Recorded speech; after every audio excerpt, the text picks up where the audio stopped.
And sir, keep smiling, because the more you smile, the more we smile. This is the power of positivity that keeps on spreading amongst each and every one of us. Ladies and gentlemen, now it's time for a very special person.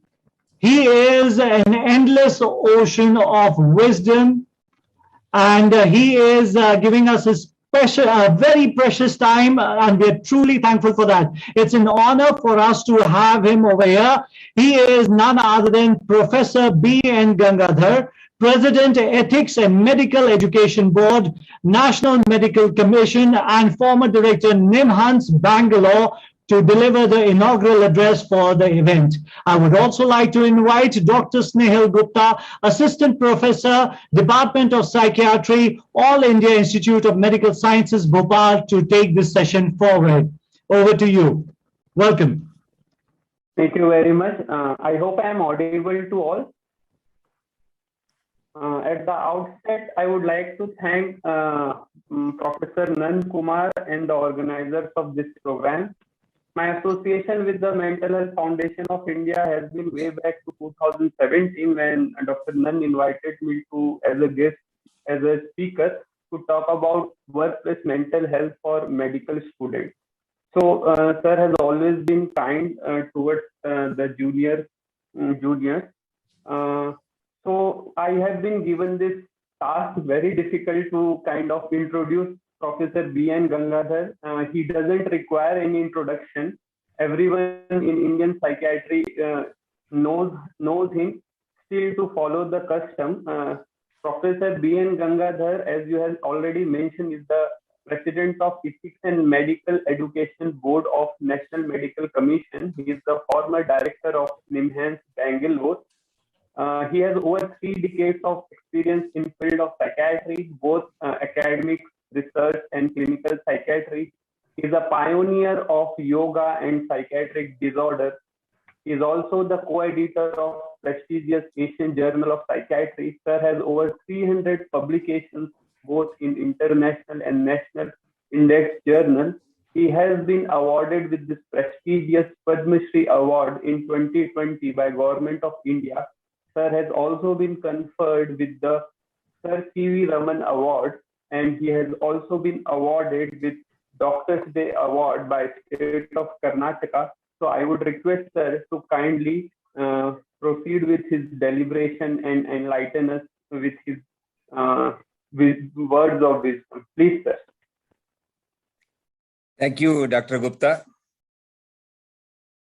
Very nice of you. Let me also share the slides, and before I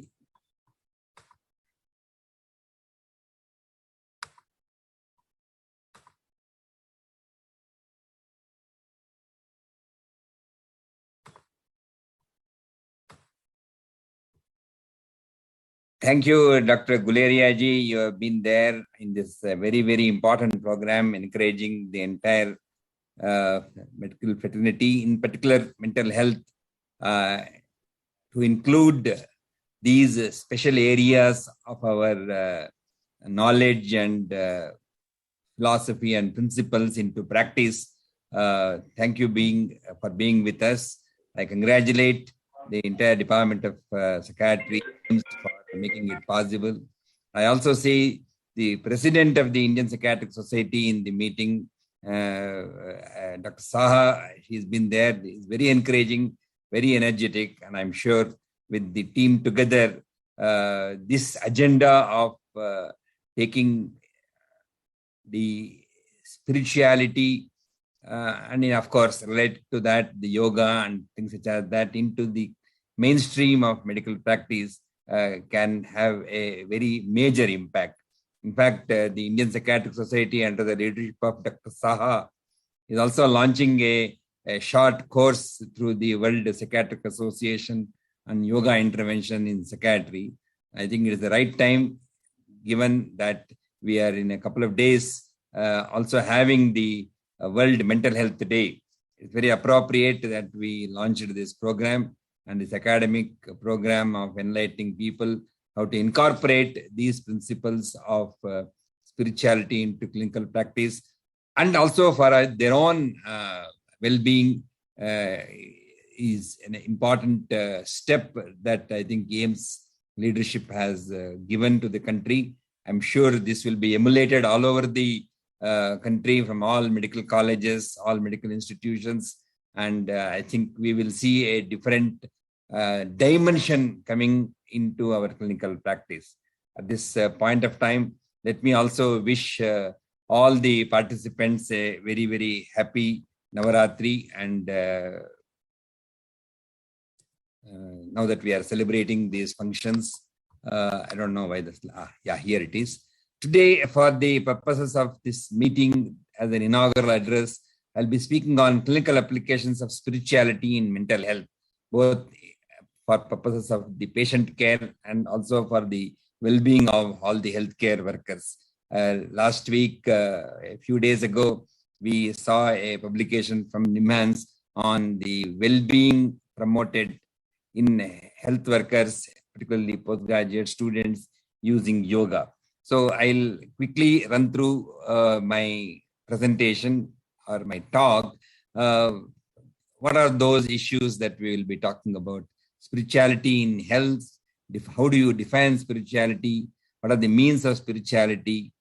Mental health benefits of spirituality, spirituality and religion, and of course, summary which leads to how do we bring in yoga into this.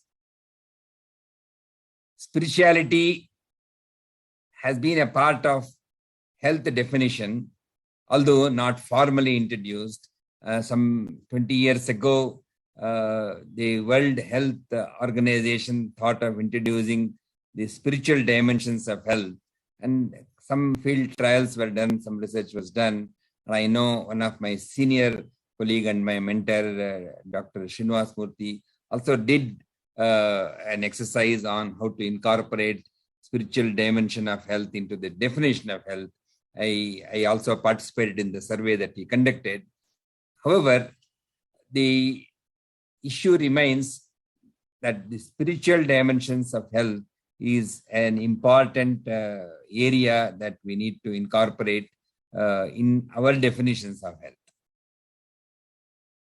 But if you look at Ayurveda, for example, had already incorporated this into the definition of health maybe several millennia ago. It says, apart from the physical, samadosha, samagnisha, samadhatu malakriya, all about physical, then prasanna atmendriya manaha.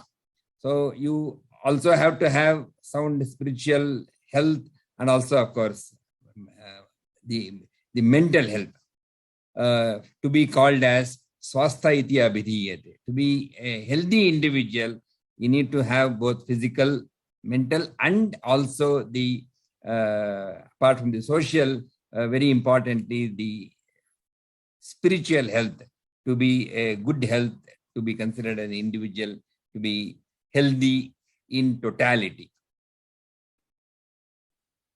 When you have to define spirituality, there are several challenges.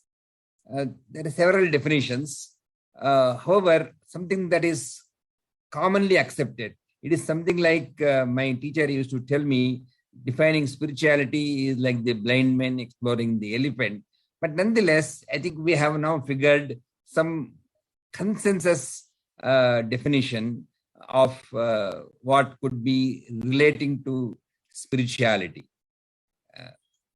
The common factor is that a person has faith in something beyond human, beyond what you see the worldly scenario. And this is something that we cannot achieve or experience by our known conventional biological physical senses that we appreciate several sensations and several other experiences. But it remains something that we cannot experience by the known physical senses. At the same time, this is something that we yearn to connect with that cosmic super being, which we don't know what it is, in whom we have the faith. We have the faith in something that is superhuman, and that we yearn to connect with this cosmic superhuman. And of course, when we have to do that, we also have to accept and actually not just cognitively accept, but also feel for that cosmic thing, whatever it may be. You want to call it God, you want to call it cosmic consciousness, you want to call it some Paramatma, whatever words you want to use. But this is what has generally been considered as a definition of spirituality in both researchers and also in other philosophical literature. But it translates into practice in several other ways. A person who is worldly, from his worldly life, he changes into living for the world, which is a very important transformation we see when an individual is actually moving towards spiritual transcendence. He will find a purpose beyond those what we may call as worldly or mundane needs. So these changes are happening and people can perceive even this individual is also changing, and this consciousness expands from mere me to that of we. So this change is something that we all know, that those people who are spiritually evolved, many of these characteristics start coming in. For them, they will start feeling an experience of connectedness. And in other words, we also see we're able to connect better to a person who is spiritually evolved. So even we who are may not be really spiritual in that level of the other individual can connect to that spiritually evolved person better than with many other people. And of course, in the given individual, when this connectedness feeling comes in, there are several secondary effects that you will see. And of course, I'll be coming to that a little later. How does one achieve to become more spiritual than what he or she is? I want you to go to the last line in this slide. This is very important. There is no only one right method. This is the method, is not something that spirituality will not accept. There are several methods. Each guru, each philosopher, each person who has transcended spiritually, when he or she are trying to help others, there are several methods. One of them is, of course, think God as that superhuman thing that I'm talking of. Believe in God, belief in God, being religious. Although this is something that many people consider as useful step towards spirituality, but this is not the only step, and I'm sure there will be steps beyond that also, even if you don't have any what we may call as belief in existence of God, etc. But the fact remains that spirituality, one of the steps is to have faith in God. I'll be coming to the other things a little later. The transformation would be that I look for the God within me. Not merely introspection, and I think trying to change myself to be that cosmic superhuman thing, change myself to be that superhuman thing for the better. And in that process of my reaching him, I start trekking inwards, and this makes several changes. One of them is developing this universal love or compassion, which the Honorable Dalai Lama ji spoke when he addressed here in Nimhans, that compassion that we develop as we start trekking inwards, searching for that superhuman within me. There is also, whenever we talked about spirituality, one of the concepts that keeps cropping up is this concept of rebirth. You do a lot good things. You were probably not born at all. You'll, of course, blend yourself with that cosmic. The so-called moksha concept is also something that is a behavior that you see in the process of spiritual transformation. You do something good, keep doing good, and you acquire and collect and gather as much of punya as possible. I don't know whether we can really get a real English word for punya. But the fact is, you accumulate some good deeds, effects in this life, and so that you won't be born again, you would transcend and go back to that moksha. And in fact, we all know paropakara punyaya. So if you have to acquire that punya, that means you have to be doing that good deeds for the rest of the world. Like I said, rather than remaining worldly, change yourself to be living for the world. Paropakara punyaya. So these are all the behavioral changes that you would see in an individual who is transcending to a spiritual higher dimensions. And of course, whenever we talk of spirituality, you cannot disengage the concept of God and, of course, yoga. Yoga, in fact, has become much more popular thanks to the efforts by the Honorable Prime Minister, who spoke and addressed in the UN and alluded to yoga being conferred a formal status, and the International Day of Yoga was declared as 21st June. And from the 2015, we have been observing year after year the World International or the International Day of Yoga. And of course, yoga is a spiritual way of life. And of course, practicing yoga, that yoga sadhana leads to that spiritual growth in all of us. And this is something that has been accepted, and several authors have been talking about. The former president of the Telangana Psychiatric Society, and now in the South Zone Psychiatric Society, Dr. Kishan spoke an extensive article and wrote an extensive article on yoga and spirituality related to mental health.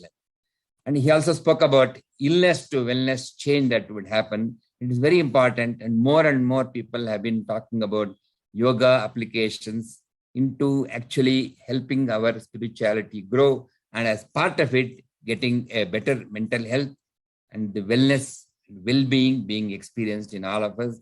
And this is, of course, translated to applications in mental health in psychiatric practice. I'm referring to mental health repeatedly more because I am myself a psychiatrist. Other important reason why I'm using this is just 2 days later, we are also observing the World Mental Health Day. So yoga is a spiritual lifestyle, and the yoga comes from its root word yuj, which means to unite or blend. Samyoga yoga ityukto jivatma paramatmanaha. Taking my personal consciousness to that cosmic consciousness, blending it with that consciousness is what, that uniting is what is the true spiritual result of yoga sadhana. However, as part of the process of this sadhana, several other yuj will happen, several other uniting will happen. The internal medicine people talked about mind and body become coherent, and so the psychophysiological disorders come under control. Cardiologists said the sympathetic and parasympathetic systems become in balance, and your heart rate variability goes up. You have better heart health. And the psychologists talked about using the right and the left brain together coherently and more usefully to have a better outcome of your brain performance and cognitive tasks and so on and so forth. Psychiatrists talked about a unison, coherence between thoughts and emotions. So psychiatric illnesses, schizophrenia, etc., can come down if you continue to practice yoga. And neurophysiologists talked about better network cohesion and coherence in with the practice of yoga. This is an experiment which we did in schizophrenia individuals. When they practiced yoga, one of the networks, the default mode networks, become more coherent compared to what it was before and after. Such thing did not happen when they did not practice yoga, but they continued to receive only medicine. So several people have seen the benefits of this huge transforming as a end result in several of their clinical applications. And of course, the last one I demonstrated was this network in the brain itself becoming more coherent if you practice yoga.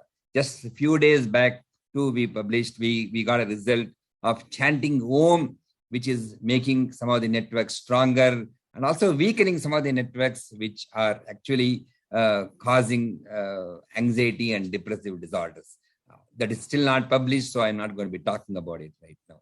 I have to say what this connectedness feeling, which when somebody actually experiences, this yoga connects my personal consciousness to that cosmic consciousness. It should start initially connecting to other neighboring consciousness. So I should start getting this feeling of connectedness. And yoga makes this happen. This was a teenage engineering student who had been practicing yoga, and in her house there were several yoga gurus' photos. I was quite amused how a teenage girl can be attracted to yoga. I asked her, what prompted you to start doing yoga and what has kept you doing the yoga? And that girl said, Uncle, the yoga practice has made me feel connected. I feel connected to those people who are doing yoga with me. I feel connected with my family members. When I go out, my classmates, I feel the feeling of connectedness with them. And in the roads, they're all one with me. The people are all together. I'm not alone. I feel so confident. As this goes on and on and on, more and more people do yoga, it will become a fully connected world. Vasudhaiva Kutumbakam. Imagine a teenage girl speaking like a Baba Ramdev or Shri Ravi Shankar. Actually made me very impressed with that concept of connectedness, which of course yoga says, samyoga yoga ityukto. So behaviorally and experientially, people are getting this experience. And in fact, translated to clinical practice, people found that this feeling of connectedness helps them to get over depression. So together, spirituality and one of the practices of spirituality, that is yoga, makes this change happen and these individuals actually experience. How does that translate to physicians? How does that translate to all of us who are clinically handling patients, going through various aspects of stress, treating them and having to present to them as a highly equanimous person, highly stable person, very confident person who is very balanced, etc., etc. And again, any talk of yoga, any mention of yoga and spirituality, I cannot avoid mentioning Bhagavad Gita. Bhagavad Gita is something that all of you already know, but there are some small things which I need to bring in to get the whole talk connected. Samatvam yoga uchyate. Equanimity is yoga. So this is something that we all talk to our junior while teaching them in their undergraduate studies or in their postgraduate studies, that a doctor who has to present to the patient has to be very composed, confident, be able to explain without any emotions, without too much of emotions. And of course, in this present day context of both the COVID pandemic and the pressure of work on many of us, many healthcare workers could benefit from this practice of yoga to be able to remain equipoised.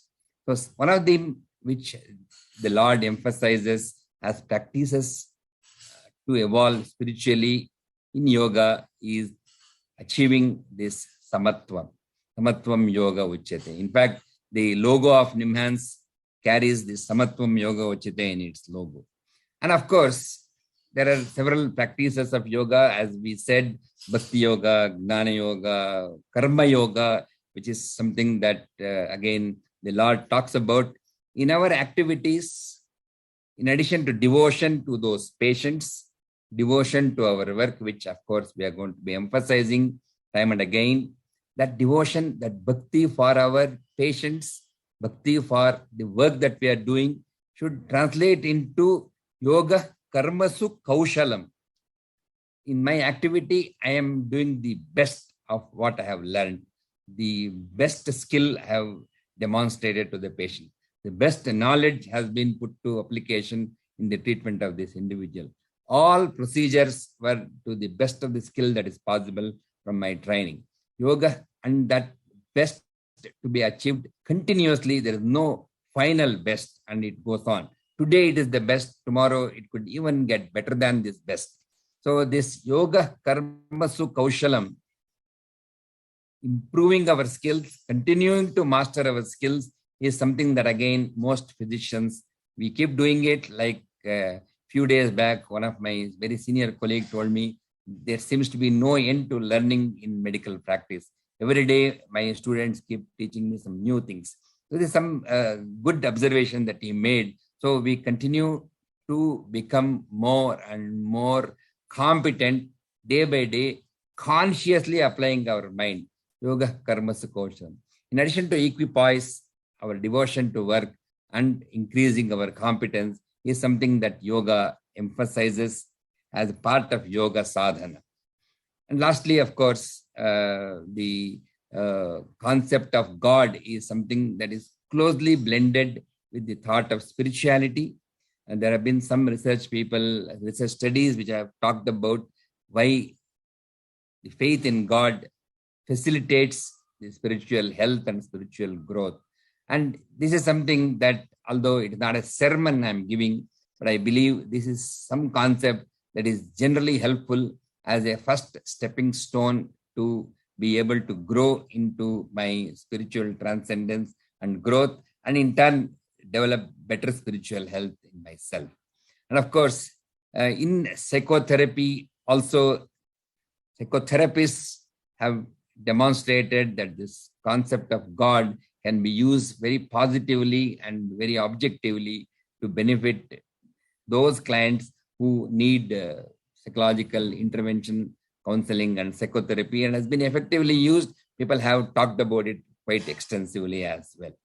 So God and mental health, wellness, yoga, spirituality, they're all one or other way linked to each other. So together, we need to be advocating a spiritual lifestyle, both to our patients and to ourselves, moving from merely treating an illness to promoting wellness, well-being, and of course, yoga, chitta, vritti, nirodha, keeping my mental turmoil away. And how do I practice it? Not just for the mentally ill people whom I use this concept, but I think all of us will benefit from keeping this chitta, vritti, nirodha. And this is something that will happen if somebody continues to practice yoga, which again, the details of the yoga are out of the scope of current topic.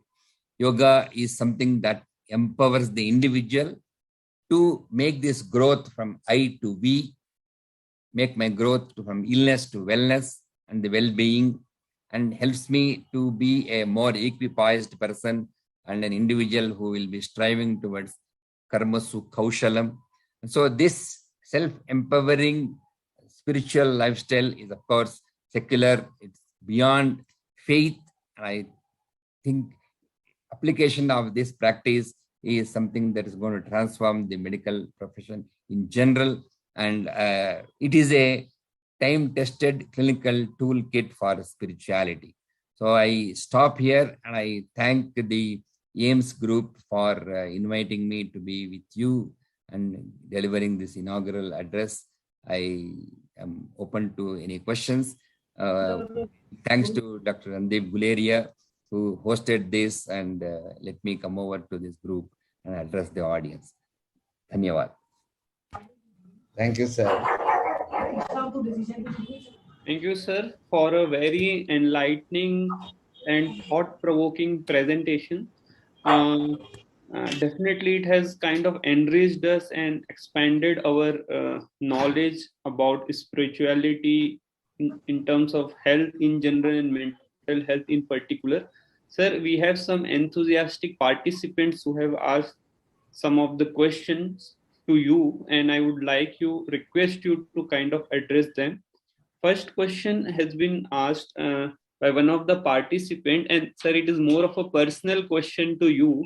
When the participant asks, sir, what process in spirituality do you prefer and diligently follow in order to de-stress and re-energize? Yeah. each person has his own or her own method to do this, getting de-stressed. What I have been recommending most people is to devote 140 minutes of yoga as frequently as possible, definitely once a day, if not once a day, at least alternate days. Yoga practice, a mindful application into the practice can keep your stress away. 1 hour yoga a day keeps stress away. People used to say an apple a day keeps a doctor away. Yoga a day keeps the stress away. Thank you very much, sir. Another question. Expansion of consciousness and scientific aspect of consciousness. Do you think that we need to make some changes in our curriculum for medical education? I believe so. I believe we need to do this. Some components have begun to appear in the curriculum, but I think a more conscious efforts to tell our students that these attributes like compassion, living for them, karmasu kaushalam, devotion to that work, although this is seen as common sense sermons, but can we inculcate it into our clinical practice? And if so, who is going to tell them? Are those people who are telling also, are they practicing? Are they be able to provide that emulating scenario for all these people? There can be a host of such issues that can be taught. All those things were taught informally by our teachers in our clinical MBBS and those days. But today, teaching that is seen as some form of some common sense sermon. Not many people might accept it in the right way, in the right sense. So somehow it has gone into,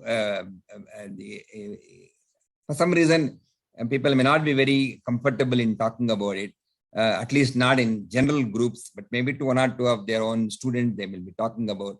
I think more and more teachers should also be practicing that spiritual lifestyle in clinical medicine. At the same time, of course, talking about it to our junior colleagues, that is going to make a transformation. Thank you, sir, for the response. Another question is from Professor Nan Kumar only, and which is very relevant from mental health professional perspective. Sir, there are literature and even many professional kind of give advice against practicing of meditation in persons having schizophrenia, other psychotic disorders, because of increased dopaminergic activity and worsening of psychosis. So what is current level of evidence for that, and what is your opinion regarding this, sir? Our extensive practice of applying yoga in mental health, we have consciously kept meditation away. For various reasons, those who say that when you have to practice meditation, you have to have a calmness of your mind. And meditation is a process to take you from this common wellness to a higher level of transcendence. So to achieve this, you really may not want to apply meditation, nor would you be able to apply meditation in the right way. So most people say to be able to do meditation, you should already be mentally sound. While we are dealing with people who have not so sound mind, we made a conscious decision not to apply meditation in that population which is actually mentally disturbed. So there are several other ways which we have been using. One of them is the yoga, pranayama, and while practicing yoga and pranayama, some of the special procedures like Om chanting or being mindful of all the yoga and pranayama practices is all the component of meditation that we are adding. And it's true, there are some literature which say excessive practice of meditation has produced psychotic illness, although I don't have any experience on that count. Okay. Thank you, sir. There is another question. In fact, I would also kind of complement that question, participant has asked that there are many beginners who have not yet ventured into spirituality and yoga, but they want to adopt it as a way of life. So, is there any guideline or any guide that can kind of help them in practicing yoga in a more effective way and without any, say, adverse effect or those kind of things? This is a question, but whom should I address it to? In other words, who should be practicing yoga? The question refers to what are the practices, but for whom? Sir, I am not aware the participant name who has asked. No. I'm not talking about the participant name. The participant asked, how can we practice? Yes, yes. Is that right? Yes, any particular person, any beginner who want to practice. Yes. Today, there are so many beginners modules are available. Many are available on the internet to begin with. Although, personally, I feel recorded video material, recorded digital material on the net is something that may not have the best effects. Today in the digital world, of course, we have to use some of such communication only. Digital but live scenario is a lot better because you are teaching each individual differently. Each individual has his own personality, his own style, his own body morphology. So put together, one-to-one is ideal, although it is not going to happen. One-to-many is better in a live situation. One-to-many live, but could still be digital situation. But one-to-many or one-to-one, very sterile recorded data is not something that I would recommend. But somebody can start somewhere there. But in the meantime, look out for places where they can learn. Most yoga teachers today have been very well trained. In fact, more and more very well trained yoga teachers are coming out and they are available. And as part of that, for the psychiatric mental health professionals, NIMHANS is also conducting a brief orientation program of yoga using the distant mode education, but on a live scenario. So there are many sources that are available. For those interested to visit the NIMHANS website, reach out the integrative medicine or the yoga section there. The details of when that courses will start, when the brief courses can be attended to are all given there. Okay. Thank you very much, sir, for responding to this question. Another common question that comes in person's mind, and one of the participants has asked this question: does diet also affect or have role in spirituality? Diet. Yes, sir. Diet, food habit. Diet. You are talking of diet, right? Yes, sir. Diet.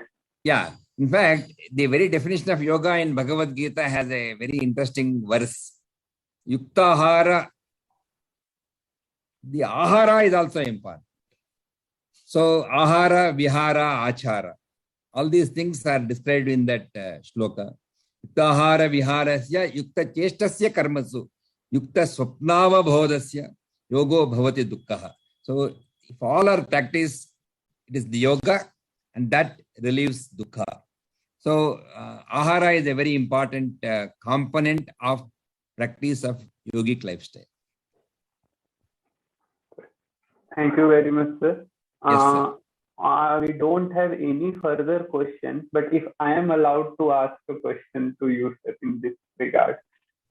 Like in clinical practice, what happens, we may say there is a kind of ego factor or kind of conflict between, say, mental health professionals and persons who are involved in yoga and alternative practices. One may think that if I refer a patient of anxiety, depression, or common mental disorder to for yoga or alternative or complementary method of medicine, so I am kind of undermining my own ability as a mental health professional or as a clinician. So I am kind of hesitant to send person to a yoga I think, expert? this is an important, this you brought out a very, very, very good question. You will recall in 1982 when the mental health team was formed, when the National Mental Health Program was conceived and the district mental health program was conceived and the mental health program was launched, they called something called as a mental health team. Mental health team included a doctor, which could be a psychiatrist or a medical doctor trained in various psychiatric applications, a psychiatric nurse, a psychologist, and a social worker. So this was the team.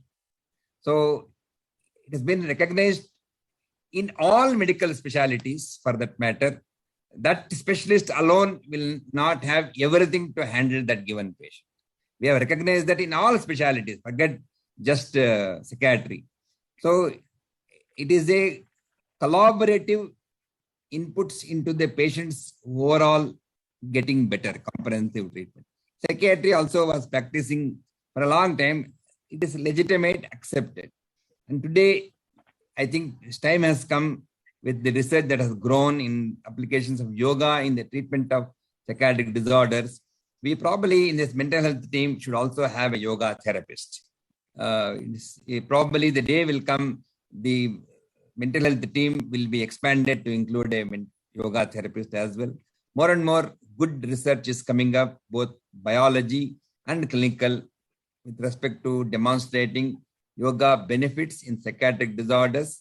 With not just well-being, not just generally stress getting better, which many people talked about in the early 60s, late 70s, and also till 80s. Now people are talking of whether yoga can get depression better, clinical depression better, anxiety disorders, can they get better, schizophrenia at different points of time, can yoga have any place for this?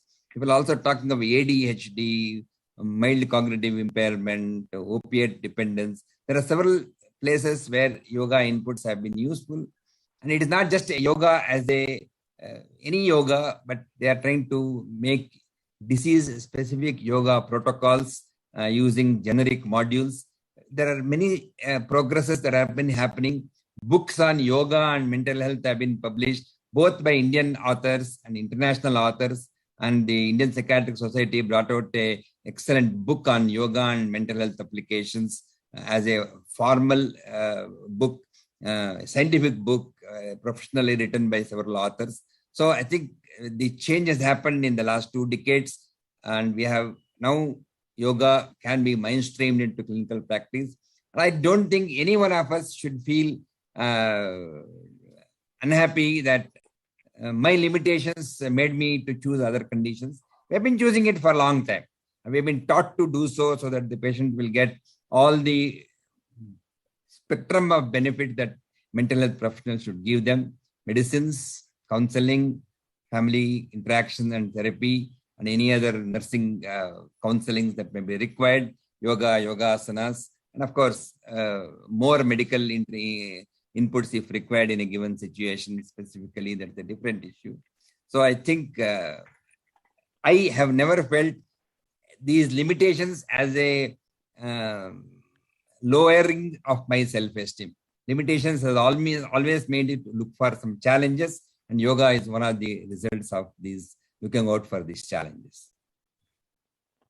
Okay, sir. Thank you for a very enlightening response to my question, sir. One of the participants has asked, is there any appropriate age for entering spirituality? Appropriate?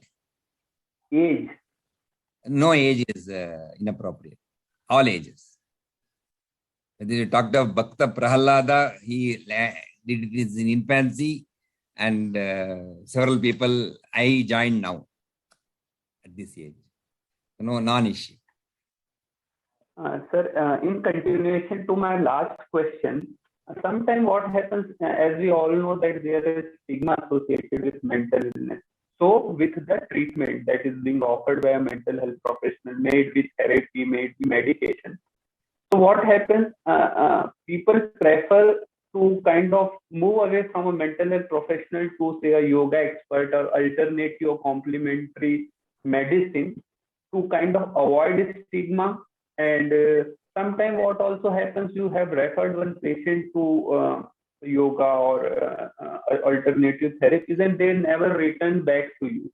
Maybe their stigma is being kind of reinforced by people, or giving some information which is not correct. Like one would get dependent on medication if one starts medication, and those kind of things. One should utilize one's own energy capacity to overcome their anxiety or depression or whatever. So there is a need of collaborative kind of guideline or collaborative discussion, where we will have to kind of demarcate the treatment and various modalities of treatment. What is your opinion about it? You have said it very well. You have said it very well.